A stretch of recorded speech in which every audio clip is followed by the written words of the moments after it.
Hello guys, நம்ம இப்போ புதுசாக ரிலீஸ் ஆன அனிமையான I become a legend after my 10 years long last டான்ஸ்ன்றது தான் பார்க்க போகிறோம். இந்த அனிமை இப்போ தான் ரிலீஸ் ஆச்சு. இதோட ஸ்டோரி லைன் பார்த்தோன்னா, ஒரு ஹீரோ பார்ட்டிஸ் வந்து டஞ்சனுக்குள்ள டீமன் லார்ட் அழிக்கிறதுக்காக போகிறாங்க. அதில் வந்து ஒரு ஹீரோ, வாரியர், ஒரு சேஜ் 3 பேர் இருக்காங்க. என்னதான் சண்டை போட்டு இவங்களால அந்த டீமன் லார்டை கொல்ல முடியல. அதனால டீமன் லார்ட் ரிட்ரைவ் ஆகிட்டான். ஸோ அதனால நம்ம ஹீரோ மட்டும் நீங்கள் போங்க, நான் அதை பார்த்துக்கிறேன்னு சொல்லிட்டு 10 வருஷம் அந்த டஞ்சனுக்குள்ளாரே இருந்த அந்த டீமன் லார்டை முடிச்சுட்டு வெளில வந்தா 10 வருஷத்தில் உலகமே சேஞ்ச் ஆயிருக்கு. நம்ம ஹீரோ திரும்ப ஸ்டார்டிங்லேருந்து லைஃப் ஆரம்பிக்கிறோம். இதுதான் இந்த கதை. நான் பார்த்த வரைக்கும் இந்த கதை உண்மையாவே ரொம்ப இன்ட்ரெஸ்டிங்காவும், காமெடியாவும் போகுது. ஸோ அதனால தான் நம்ம லிஸ்ட்ல இத கொண்டு வந்தேன். ஸோ மறக்காம நம்ம சேனல சப்ஸ்கிரைப் பண்ணி வச்சுக்கோங்க. ஏன்னா, அடுத்தடுத்து வரப்போற அனிமேஸ் எல்லாமே நம்ம தமிழ்ல லேட்டஸ்ட்டா அப்டேட்ஸா குடுக்க போறோம். அதே மாரி இந்த வீடியோ புடிச்சுச்சுனா லைக்க போட்டு விட்டுருங்க. நமக்கு ஒரு மோட்டிவேஷனா இருக்கும். சரி வாங்க நம்ம கதைக்குள்ளார போலாம். எடுத்தோனே நெருப்பெரியிற டஞ்சனுக்குள்ளார ஒரு தனியா கை மட்டும் கிடக்கு. என்னன்னு பார்த்தா அது டீமன் லார்டோட கைன்னு சொல்றாங்க. நம்ம ஹீரோஸ் பார்ட்டி வந்து டீமன் லார்ட கொல்றதுக்காக டைமென்ஷனல் ரிஃப்ட்டுக்குள்ளார போய் பல வருஷமா சண்டை போட்டு கடைசியா டீமன் லார்ட சந்திச்சு அவங்க கூட சண்டை போட்டு அவனுக்கு மோசமான பாதிப்போட அவன் தப்பிச்சு ஓடிட்டான். ஸோ நம்ம ஹீரோஸ் பார்ட்டி அப்படியே காட்டுறாங்க. அதில் Koran the warrior, Eric the hero and Luck the mage. இல்லை லக் இருக்கல்ல மேஜ், அவன் தான் நம்ம கதையோட ஹீரோ. அவன் வந்து அந்த டீமன் லார்டோட கையை எடுத்து ஆராய்ச்சி பண்ணிட்டு இருக்கான். இது சரி நம்ம என்ன பண்ணலாம், இதை நம்ம மானாவை கன்வெர்ட் பண்ணி யூஸ் பண்ணிக்கலாமா, அப்படி இல்லைன்னா மொத்த டீமன் லார்டோட பாடி வந்து அழியாம இருக்கே, அதனால இது எதுவும் பண்ண முடியாது அப்படின்னு சொல்லி குழப்பத்தோட யோசிச்சுட்டு இருக்கும்போது நம்ம ஹீரோஸோட பார்ட்டியில் உள்ள 2 பேரும் ஏன் எல்லாத்துக்கும் இப்படி யோசிச்சுட்டு இருக்க, நீ இப்படி இருக்கிறனால தான் உனக்கு எந்த ஒரு கேர்ள் ஃப்ரெண்டும் கிடைக்கல அப்படின்னு சொல்றாங்க. அப்படியே இவங்க 2 பேரும் சொல்றாங்க, நம்ம இப்போதைக்கு இந்த இடத்த விட்டு போற நேரம். ஸோ வந்து ரொம்ப யோசிக்காத, ரொம்ப ஸ்ட்ரெயின் பண்ணிக்காத அப்படின்னு சொல்லிட்டு, நான் வந்து என்னோட குழந்தை பொறந்ததே மிஸ் பண்ணியிருப்பேன் அப்படின்னு சொல்லிட்டு அந்த ஹீரோ டைட்டில் உள்ளவன் சொல்றான். அப்படியே இந்த பக்கம் வந்து நம்ம வாரியர் வந்து, ஆமா நான் என்னோட ஃபேமிலியை ரொம்ப மிஸ் பண்றேன். அவங்க எனக்காக அங்க வெயிட் பண்ணிட்டு இருப்பாங்க. நீனும் உனக்காக ஒரு ஃபேமிலியை சீக்கிரமா கிரியேட் பண்ணிக்கோ அப்படின்னு சொல்லிட்டு லக்கு கிட்ட சொல்றாங்க. அப்படியே பேசிட்டு இருக்கும்போது பார்த்தா ஆப்போசிட்ல நிறைய மான்ஸ்டர்ஸ் வந்து கிளம்பி வருது. இவ்வளோ மான்ஸ்டர்ஸ் எப்படி திடீர்னு வந்துச்சு? டீமன் லார்ட் தான் தப்பிச்சு ஓடிட்டான்ல. இனிமே கூட நம்மளால ஃப்ரீயா இருக்க முடியாதா அப்படின்னு சொல்லிட்டு பேசிட்டு இருக்கும்போது, சரி நம்மளோட கடைசி நேரத்த வந்து இந்த இடத்துல செலவழிச்சு முடிஞ்ச அளவுக்கு நல்லா சண்டை போடுவோம் அப்படின்னு சொல்லிட்டு 2 பேரும் ரெடி ஆகுறாங்க. அப்ப நம்ம ஹீரோ சொல்றான், "இல்ல உங்களுக்கு வந்து ஃபேமிலி இருக்குதுல்ல, நீங்க அவங்கள பார்க்க போங்க. எனக்கு இருக்கிற ஒரே ஃபேமிலி நீங்க மட்டும் தான். உங்கள நான் அப்படி இந்த இடத்துல வந்து சாக விட மாட்டேன்" அப்படின்னு சொல்லி நடுவுல சடனா ஒரு வால கிரியேட் பண்ணி அவங்க 2 பேரையும் தனியா பிரிச்சுடுறான். பிரிச்சுட்டு அந்த வாலுக்கு ஒரு பேரியரையும் போட்டு விடுறான். நீங்க இந்த பக்கம் வரக்கூடாது. அந்தாண்ட போயிருங்க அப்படின்னு சொல்லிட்டு, இவங்க 2 பேரும் இல்ல இந்த மாரி பண்ணாத விடு விடுன்னு கெஞ்சிட்டு வேற வழி இல்லாம அவங்க வந்து ஊருக்கு கிளம்பி போறாங்க. இந்த பக்கம் பார்த்தா நம்ம ஹீரோ வந்து பல வாரம் ஆகுது, பல மாசம் ஆகுது. தொடர்ந்து சண்டை போட்டுக்கிட்டே இருக்கான். அப்போ ஒரு டீமன் ஜெனரல் வந்து அவன அட்டாக் பண்ணுது சடனா. அது வந்து ட்ரெயின் டச் யூஸ் பண்ணி நம்ம ஹீரோவோட மொத்த பவரையுமே இழுத்துக்குது. அவனோட லைஃப் ஃபார்ம்ஸ் அப்படியே இழுக்குது. அப்ப அது அவன அடிச்சு தூக்கி போடும்போது, இப்ப திரும்ப நான் உனக்கு அதே யூஸ் பண்றேன் அப்படின்னு சொல்லி நம்ம ஹீரோ அதோட ட்ரெயின் டச்ச அப்படியே காப்பி பண்ணி அது மேல யூஸ் பண்றான். இப்ப நம்ம ஹீரோ சொல்றான், இவன் வந்து நெறைய மேஜிக் யூஸ் பண்ணி நெறைய கத்துக்கிட்டதால, அவனால மத்த மேஜிக்லாம் ஈஸியா ரீட் பண்ண முடியுது. ஸோ அதனால மத்தவங்க அவன் மேல யூஸ் பண்ற மேஜிக்க அவனால திரும்பவும் யூஸ் பண்ண முடியும்னு சொல்றான். அப்படியே அந்த டீமன் ஜெனரல் வந்து ஃபுல்லா லைஃப் ஃபார்ம்ஸ உறிஞ்சி எடுத்து அத அப்படியே காலி பண்றான். அப்படியே பல மாசம் ஆகுது. ட்ரெயின் டச்ச மட்டுமே யூஸ் பண்ணி நம்ம ஹீரோ அங்க சர்வைவ் ஆயிட்டு ஃபுல் எனர்ஜிய கெயின் பண்ணிக்கிட்டு சண்டை போட்டுட்டு இருக்கான். நைட் நேரம் தூங்கும்போது பார்த்தா தனக்கு தானே ஒரு ஸ்பெல்ல போட்டு தூக்கத்திலேயே சண்டை போட்டுக்கிட்டே அவன் வந்து சர்வைவ் பண்றான். அப்படியே போயிட்டு இருக்கும்போது பார்த்தா சடனா ஒரு ஃபயர் அட்டாக் வந்து விழுவுது. என்னன்னு பார்த்தா டீமன் லார்ட் வந்து திரும்ப ரிவைவ் ஆகி வந்துட்டான். அப்ப நம்ம ஹீரோ சொல்றான், "நீ வர்றதுக்கு எப்படியும் ஒரு சில வருஷம் ஆகும்னு நெனச்சேன். நீ இவ்ளோ சீக்கிரம் வந்துருவேன்னு நான் யோசிக்கவே இல்ல" அப்படின்னு சொல்லி அந்த டீமன் லார்ட வந்து இப்ப அந்த ஸ்வாட வச்சு வேகமா அட்டாக் பண்ண போகும்போது, அந்த டீமன் லார்டோட ஸ்வாட் மூலியமா இவன் ஸ்வாட் உடையுது. என்னதான் ஸ்வாட் உடைஞ்சாலும் பரவால்ல. நான் ஒரு மேஜ் தானே. என்னால மேஜிக் யூஸ் பண்ண முடியும் அப்படின்னு சொல்லி, அவன் வந்து ட்ரெயின் டச் அந்த டீமன் லார்ட் மேல யூஸ் பண்ணலாம்னு ட்ரை பண்றான். அப்ப அந்த டீமன் லார்ட வந்து ஒரு பேரியர போட்டு தடுக்குது.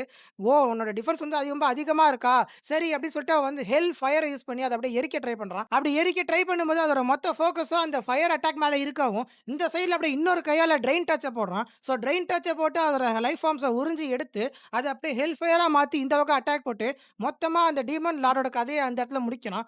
முடிச்சுட்டு நம்ம ஹீரோ அப்படியே உடைச்சுக்கிட்டு வெளில வந்து பார்க்குறான். பார்த்தா ரொம்ப யங்கா அப்படியே சின்ன பையன் மாரி தெரியறான். ஏன்னா ட்ரெயின் டச் வச்சு அந்த டீமன் லார்டோட மொத்த லைஃப் ஃபார்ம்ஸையும் நம்ம ஹீரோ இழுத்துட்டான். ஸோ இழுத்ததால நம்ம ஹீரோ வந்து ரொம்ப யங்காவும் பவர்ஃபுல்லாவும் மாறிட்டான். அப்படியே அந்த டீமன் லார்டோட ஸ்வாட் எடுத்து அந்த டைமென்ஷனல் ட்ரிஃப்ட்ல இருந்து வெளியில வரான். அவனோட ட்ரெஸ் எல்லாம் கிழிஞ்சு போய் எரிஞ்சு போய் அவன் அரைகுறையா வந்து நிக்கிறான். சரி என்கிட்ட இருந்த அட்வென்ச்சரர் கார்டு வந்து அந்த சண்டையில எரிஞ்சு போச்சு.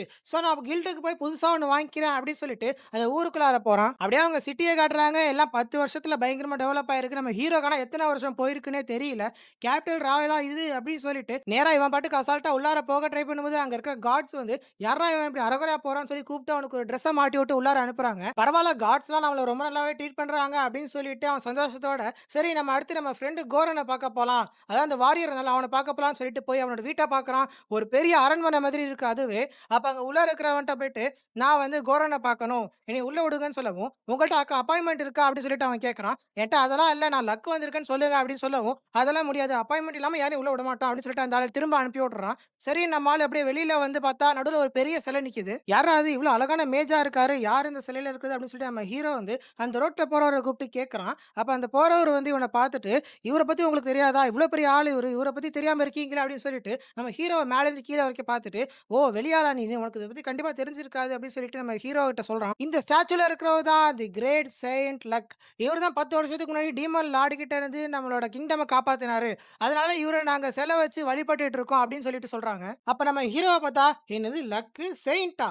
என்னது ஹீரோவா? ஏன்னா என்னோட சிலையாடா அது?" அப்படின்னு சொல்லிட்டு ஆச்சரியத்தோட பார்க்குறான். அப்படின்னா என்ன 10 வருஷத்துக்கு முன்னாடி நான் செத்துட்டேன்னே நீங்க முடிவு பண்ணிட்டீங்களா?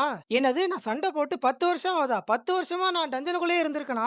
அப்படின்னு சொல்லிட்டு ஆச்சரியத்தோட பார்த்துக்கிட்டு இருக்கான். அப்படியே இந்த பக்கம் வந்து அட்வென்ச்சரர் கில்டோட ஹெட் குவார்ட்டர்ஸ் காட்டுறாங்க. நம்ம ஹீரோ அப்படியே அங்க போயிட்டு கில்டு கார்டு ஒண்ணு புதுசா வாங்கிக்கலாம் அப்படின்ட்டு போறான். அப்படி போகும்போது அங்க ரிசப்ஷனிஸ்ட்ட போய் நிக்கும்போது, பின்னாடில இருந்து நம்ம ஹீரோவோட ஃப்ரெண்ட் கோரன் வந்து, "லக்கு உயிரோட தான் இருக்கியா?" அப்படின்னு சொல்லி அழுதுகிட்டே அவன வந்து தூக்கிட்டு சடனா உள்ளார ஓடி போயிட்டான். எல்லாரும் வந்து என்னன்னு தெரியாம முழிச்சுட்டு நிக்கிறாங்க. என்ன இப்படி பண்றான்ட்டு. அப்படியே கோரன் வந்து அவனோட ஆஃபீஸ்க்கு இவன கூட்டிட்டு போயிட்டு அழுதுகிட்டே சொல்றான். "லக்கு நீ உயிரோட தான் இருக்கியா? உனக்கு எதுவுமே ஆகலையா? எனக்கு ரொம்ப சந்தோஷமா இருக்குன்னு" சொல்லவும் நம்ம ஹீரோ கேட்கறான். "என்னடா இப்படி அழுவுற? அதுவும் என்னடா உனக்கு இவ்ளோ வயசாயிடுச்சு?" அப்படின்னு சொல்லிட்டு கேட்கறான். "நான் ஒண்ணும் அழுவலடா. ஆனா எனக்கு வயசாயிடுச்சு. நம்ம 10 வருஷத்த பத்தி பேசிக்கிட்டு இருக்கோம்" அப்படின்னு சொல்லிட்டு சொல்றான். அப்படியே நம்ம ஹீரோக்கு சாப்பிடுறதுக்கு வந்து பன்னும் பாலும் குடுத்துருக்காங்க. அவன் அப்படியே சின்ன பையன் மாரி அப்படியே டக்கு டக்குன்னு அள்ளி வாயில போட்டு சாப்பிட்டுட்டு இருக்கான். அப்ப வந்து கோரன் சொல்றான், "வந்தோனே எடுத்தோனே இவ்ளோ சாலிட் ஃபுட்ட சாப்பிடாத.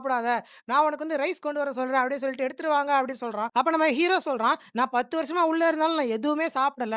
ட்ரெயின் டச்ச கத்துக்கிட்டது எனக்கு யூஸ்ஃபுல்லா இருந்துச்சு. அத வச்சு தான் நான் இத்தன நாளா ஓட்டிட்டு இருந்தேன்" அப்படின்னு சொல்லிட்டு இருக்கும்போது, ரைஸ் பவுல் வருது பார்த்தா, நம்ம ஹீரோட ஃப்ரெண்ட் எரிக் தான் அந்த ரைஸ் பவுல கொண்டு வந்திருக்கான். அப்படியே அவனும் பக்கத்துல அப்படியே அசால்ட்டா வந்து குடுக்குற மாரி குடுத்து, நம்ம ஹீரோ அப்படியே கட்டி புடிச்சு அழுவுறான். "உனக்கு ஒண்ணும் ஆவலல்ல லக்கு. நீ உயிரோட தானே இருக்க. உனக்கு ஒண்ணும் ஆவலல்ல" அப்படின்னு சொல்லிட்டு சந்தோஷத்துல அப்படியே அழுவுறான். அப்ப நம்ம ஹீரோ சொல்றான், "என்னதான் இருந்தாலும் உங்க 2 பேருக்கும் நல்லாவே வயசாயிடுச்சு" அப்படின்னு சொல்லிட்டு சிரிச்சு பேசிட்டு இருக்கும்போது அவங்க 2 பேரும் கேட்கறாங்க. "உனக்கு இது வினோதமா தெரியலையா?" அப்படின்னு சொல்லவும், "என்னத்த பத்தி பேசுறீங்கன்னு" நம்ம ஹீரோ கேட்க, "உனக்கு மட்டும் வயசே ஆகல. அது மட்டும் இல்லாம இன்னும் நீ யங்கா இருக்கியே" அப்படின்னு சொல்லிட்டு கேட்கவும், அப்பதான் நம்ம ஹீரோ பக்கத்துல இருக்க கண்ணாடில பார்த்துட்டு, "என்னடா இது?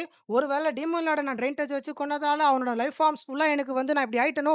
அப்படின்னு சொல்லிட்டு யோசிக்கவும், இந்த சைடுல பார்த்தா இவங்க 2 பேரும், "என்னடா டீமன் லார்ட கொன்னுட்டியா?" அப்படின்னு சொல்லிட்டு ஆச்சரியத்தோட பார்க்குறாங்க. அப்படியே எரிக் சொல்றான், "இங்க பாரு லக். நாங்க வந்து மிலிட்டரிய வந்து ரொம்ப கடுமையா ட்ரெயின் பண்ணி ரெடி பண்ணிட்டு இருந்தோம். டீமன் லார்ட் திரும்ப வந்துட்டா அவன எதிர்த்து சண்டை போடணும் அப்படின்றதுக்காக. ஆனா இப்ப நீ அவன கொன்னுட்டதாலயும், நீ இப்ப திரும்ப வந்துட்டதாலயும் எங்களுக்கு அதுக்கான வேலை இல்ல. சோ அதனால உனக்கு ஏதாச்சும் நாங்க ஒரு ரிவார்ட் குடுத்தே ஆகணும்" அப்படின்னு எரிக் சொல்ல, சோ இந்த பக்கம் பார்த்தா கோரன் வந்து, "ஆமா யுவர் மெஜஸ்டி" அப்படின்னு சொல்லிட்டு சொல்றான். "என்னடா அது மெஜஸ்டி? அப்ப நீ தான் ராஜாவா?" அப்படின்னு சொல்லிட்டு இவன் கேட்கறான். "ஆமா. எரிக் தான் இந்த கிங்டமோட ராஜா. நான் வந்து இந்த கில்டோட மாஸ்டரா இருக்கேன்" அப்படின்னு சொல்லிட்டு இவங்க 2 பேரும் சொல்றாங்க. நம்ம ஹீரோ வந்து ஆச்சரியத்தோட என்னன்னு கேட்கும்போது எரிக் சொல்றான், "இந்த கிங்டமோட ராஜா வந்து அதுக்கு அடுத்த தகுதியானால் நான் தான்" அப்படின்னு சொல்லி என்கிட்ட பொறுப்பு தூக்கி குடுத்துட்டாரு. அதனால இப்ப நான் தான் ராஜாவா இருக்கேன். சோ நீ இப்போ ஒரு சுப்ரீம் சோர்சரர், தி ஆர்க் டியூக் லக் பிரான்சன் அப்படின்னு சொல்லிட்டு சொல்றாங்க. அத கேட்டோனே நம்ம ஹீரோ வந்து, "என்னது சுப்ரீம் சோர்சரா? அதுவும் ஆர்க் டியூக்கா? என்னது நான் வந்து நோபிலிட்டியா? அது மட்டும் அல்ல யார்ரா அவன் பிரான்சன் என் பேர்ல சேர்த்திருக்கீங்க" அப்படின்னு சொல்லிட்டு ஆச்சரியத்தோட கேட்கறான். அப்ப நம்ம எரிக் சொல்றான், "உன்னோட ரிவார்டுக்காக தான் நான் வந்து உனக்கு நோபல்ன்ற டைட்டில குடுத்துருக்கேன். அது மட்டும் இல்லாம இங்க நீ ஆர்க் டியூக்கா நல்லா பணக்காரனா வாழலாம்" அப்படி சொல்லிட்டு சொல்றான். அப்படியே காரன் சொல்றான், "உனக்கு நாங்க ஸ்டாச்சு வச்சது நல்லா போச்சு. நீ தான் இப்ப இந்த இடத்தோட ஒரு கிரேட் ஹீரோ. சோ அதனால நீங்க ரொம்ப பிரபலமா வாழலாம்" அப்படி சொல்லிட்டு சொல்லவும், "அது சரி அந்த சிலை வச்சதுக்கு நீங்க தான் காரணமா? அந்த சிலை இருந்தாலும் என்னைய விட பார்க்கவே ரொம்பவே நல்லா இருக்கு" அப்படின்னு சொல்லிட்டு சொல்றான். அப்ப இவங்க 2 பேரும் சொல்றாங்க, "அந்த சிலை செஞ்சவனுக்கு வந்து உன்னை நேர்ல பார்த்ததே கிடையாது. சோ நாங்க 2 பேரும் சொன்ன அடையாளத்த வச்சு உருவாக்குனாங்க அந்த சிலைய" அப்படின்னு சொல்லிட்டு சொல்றாங்க. அப்ப நம்ம ஹீரோ கேட்கறான், "இருந்தாலும் எனக்கு அத பார்த்தோனே ரொம்ப ஆச்சரியமா தான் இருந்துச்சு. எனக்காக ஒரு சிலை வந்து வச்சிருக்கீங்களே" அப்படின்னு சொல்லிட்டு கேட்கவும் இவங்க 2 பேரும் சொல்றாங்க, "உனக்குன்னு இந்த இடத்துல எந்த ஒரு ஃபேமிலியும் கிடையாது. நீ தனி ஆளு. அது மட்டும் இல்லாம 10 வருஷத்துக்கு முன்னாடி எங்கள காப்பாத்தணுன்றதுக்காக நீ உள்ளாரயே மாட்டிக்கிட்ட. சோ உன்னை எல்லாரும் ஞாபகம் வச்சுக்கணுன்றதுக்காக உன்னோட நினைவு சின்னமா உனக்கு ஒரு சிலைய வச்சோம்" அப்படின்னு சொல்லிட்டு சொல்றாங்க.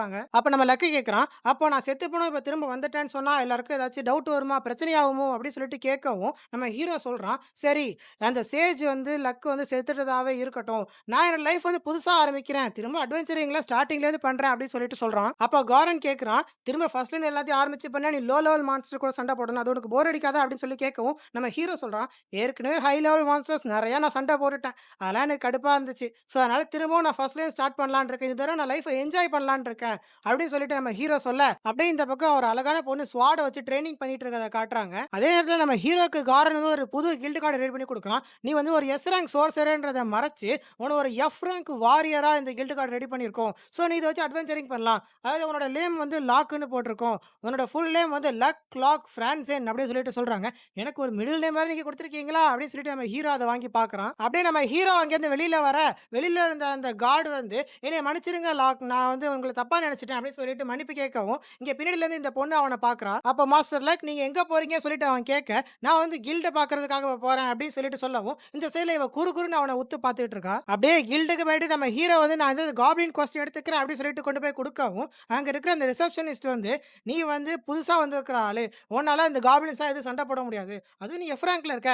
ஸோ அதனால எதுத்து அங்க போ முடியாது. நான் அத உனக்கு கண்டிப்பா குடுக்க மாட்டேன். போனா நீ செத்துருவ" அப்படின்னு சொல்லி அவனுக்கு அட்வைஸ் பண்ணிட்டு இருக்க. அப்படியே பின்னாடி ஒரு 2 பேர் வந்து, "நாங்களும் ஒரு எஃப் ரேங்க் டீம் தான். நாங்க வேணா சேர்ந்து போறோம்ன்னு" சொல்லவும், இது ரொம்ப நல்லா இருக்கும். நீங்க பார்ட்டியா போயிட்டு வாங்க" அப்படின்னு சொல்லி டக்குனு அவங்களுக்கு அத அப்ரூவ் பண்ணி குடுக்குறா. அது சரி, இவங்க 2 பேருக்கு இப்ப நான் ட்ரெய்னிங் குடுக்க போறேனா, அப்படின்னு சொல்லிட்டு நம்ம ஹீரோ அவங்க கூட சேர்ந்து போறான். அப்படியே வெளியில வந்து எல்லாரும் இன்ட்ரோடியூஸ் பண்ணிக்கிறாங்க. அதுல இவன் சொல்றான், "என்னோட பேர் வந்து ஆரியோ. நான் வந்து ஃபயர் பால் யூஸ் பண்ணுவேன். இவ பேரு வந்து ஜின்னி. இவ ஒரு ஆர்ச்சர்" அப்படின்னு சொல்லவும், "என் பேர் வந்து லாக். நான் வந்து ஸ்வாட் அண்ட் லாவ யூஸ் பண்ணுவேன். உங்கள சந்திச்சதுல ரொம்ப சந்தோஷம்" அப்படின்னு சொல்லிட்டு எல்லாரும் கிளம்பி போறாங்க. அப்படி போயிட்டு இருக்கும்போதே சொல்றாங்க, அந்த ஊர்ல வந்து 2 மாசத்துக்கு தேவையான தானியங்களையும், 2 மாட்டையும், 3 ஆடுகளையும் அந்த காப்ளின்ஸ் தூக்கிட்டு போயிட்டாங்க. அதனால தான் இந்த ஒரு கம்ப்ளைண்ட் வந்திருக்கு. ஸோ நம்ம இப்ப அத தேடி போறோம் அப்படின்னு சொல்லிட்டு போய்க்கிட்டு இருக்காங்க. அப்படியே ஜின்னி வந்து அந்த இடத்தெல்லாம் கண்காணிச்சு, நம்ம இந்த வழியில போலாம். இப்படி போனா தான் கரெக்ட்டா இருக்கும். எனக்கு தெரிஞ்சு ஒரு 10 பேர் இருப்பாங்க போல இருக்கு அப்படின்னு சொல்லிட்டு போயிட்டு இருக்காங்க. அப்ப நம்ம ஹீரோ யோசிக்கிறான், இவ வந்து ஒரு நல்ல ஸ்கவுட்டா இருக்கா. இவளால எல்லாத்தையும் ஈஸியா தெரிஞ்சுக்க முடியுது அப்படின்னு சொல்லிட்டு யோசிச்சுட்டு அவன் கீழ பார்க்கும்போது, நெறைய கால் தடம் இருக்கு. அதுவும் பெரிய பெரிய கால் தடம்லாம் இருக்கு. கண்டிப்பா இது இவங்களுக்கு ஒரு பெரிய கஷ்டமா தான் இருக்கும். எப்படியும் அவங்க எக்ஸ்பீரியன்ஸ் மூலியமா தெரிஞ்சுக்கட்டும். நம்மளே எல்லாத்தையும் சொல்லிக் குடுக்க முடியாது அப்படின்னு சொல்லிட்டு நம்ம ஹீரோ அவங்கள ஃபாலோ பண்ணிட்டு போறான். அப்படியே அந்த காப்ளின்ஸ் இருக்கிற இடத்துக்கு போறாங்க. அந்த இடத்துல பார்த்தா வெளியில 4, 5 காப்ளின்ஸ் இருக்கு. நான் ஃப்ரண்ட்ல போறேன். நீங்க கவர் பண்ணுங்க அப்படின்னு சொல்லிட்டு நம்ம ஹீரோ முன்னாடி போறான். அப்படியே அவங்க போக போக எல்லாரும் அடிச்சு நோக்கிட்டு எல்லாரும் உள்ளார போறாங்க. உள்ளார போனா நெறைய காப்ளின்ஸ் வந்து தொரத்துது. நம்ம ஹீரோ அப்படியே அசால்ட்டா எல்லாத்தையும் வெட்டி போடுறான். அப்படியே இவங்களுக்கும் வாய்ப்பு குடுக்குறான் அடிக்கிறதுக்காக. ஆனா இவங்க 2 பேரும் சீக்கிரமா ரொம்ப சோர்ந்து போயிடுறாங்க. நம்ம ஹீரோ அப்படியே அசால்ட்டா நின்னுட்டு இருக்கான். அப்படியே ஒரு இடத்துல நின்னுட்டு நம்ம ஹீரோ கேட்குறான், "ஆர்யா உன்கிட்ட வந்து ஃபயர் பால்ஸ் இன்னும் யூஸ் பண்ண முடியுமா?" அப்படின்னு கேட்கவும், "நான் ஏற்கனவே நெறைய மேனாவ யூஸ் பண்ணிட்டேன். ஸோ என்னால இதுக்கு மேல யூஸ் பண்ண முடியாது" அப்படின்னு சொல்றான். அப்படியே இவகிட்ட ஜின்னி கிட்ட, "உன்ட்ட இன்னும் எத்தன ஆரோஸ் இருக்குன்னு?" கேட்க, "என்கிட்ட இன்னும் 2 இருக்குன்னு" அவ சொல்றா. சரி நம்ம இப்ப என்ன பண்ணலாம்? நம்ம ஹீரோ அவங்கள்ட்ட கேட்க, அவங்க 2 பேரும் சொல்றாங்க, "நம்ம வந்து இதுக்கு மேல போனா நமக்கு தான் ஆபத்து. ரொம்ப வீக் ஆயிட்டோம். ஸோ நம்ம போயிட்டு அப்புறமா வரலாம். இப்போதைக்கு நம்ம திரும்ப போயிடலாம்" அப்படின்னு சொல்லிட்டு வெளியில போறாங்க. இது ஒரு நல்ல முடிவு தான். நல்லா தான் முடிவு எடுக்குறீங்க அப்படின்னு சொல்லிட்டு நம்ம ஹீரோ அவங்கள ஃபாலோ பண்ணிட்டு போறான். அப்ப வெளிய போய் பார்த்தா ஒரு பெரிய காப்ளின் லார்ட் வந்து நின்னு கத்திக்கிட்டு இருக்கு. என்னடா இது நம்ம போய் அட்டாக் பண்ணலாமா? நம்ம ஹீரோ பார்க்கும்போது சடனா ஒரு டெமி ஹியூமன் பொண்ணு வந்து அந்த காப்ளின் லார்ட் கூட சண்டை போட்டுட்டு இருக்கா. இதோட இந்த எபிசோட முடிக்கிறாங்க. நம்ம சேனல்ல அடுத்தடுத்து வரப்போற ஆன்கோயிங் அனிமேஸ் எல்லாமே லேட்டஸ்ட் அப்டேட்ஸா தமிழ்ல குடுக்க போறோம். ஸோ மறக்காம நம்ம சேனலை சப்ஸ்கிரைப் பண்ணிக்கோங்க. அப்படியே இந்த வீடியோ புடிச்சிருச்சா ஒரு லைக்க போட்டு விட்டுருங்க. அடுத்து என்ன வீடியோ வேணும்ன்றத கீழ கமெண்ட்ல போடுங்க. அடுத்த வீடியோல அப்லோட் பண்றேன். அது வரைக்கும் see you later. Thanks for watching.